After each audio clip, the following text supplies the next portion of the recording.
నమస్తే. నేను మీ ఈశ్వర్. ఈ6 న్యూస్‌కి స్వాగతం. వార్తల్లోని ముఖ్యాంశాలు.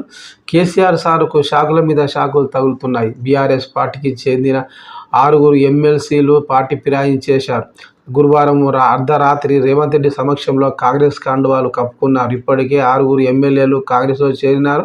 ఇప్పుడు ఎమ్మెల్సీలు కూడా చేరిపోవడంతో ఆ పార్టీ మరింత ఇరకాటంలో పడింది.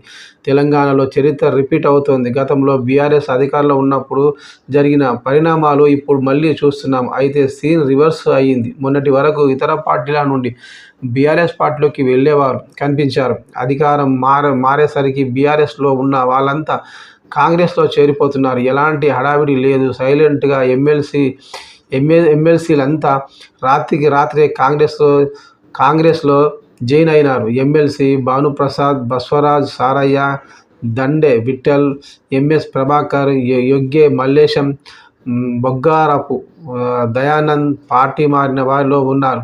వీళ్ళంతా రాత్రి 1 గంట సమయంలో హైదరాబాద్లో CM Revanth Reddy, party incharge Deepadas Munshi సమక్షంలో కేసీఆర్కు టాటా చెప్పేసి కాంగ్రెస్కు జైకొట్టారు. ఈ చేరిక సమయంలో మంత్రి పొంగులేటి శ్రీనివాసరెడ్డి ఉన్నారు.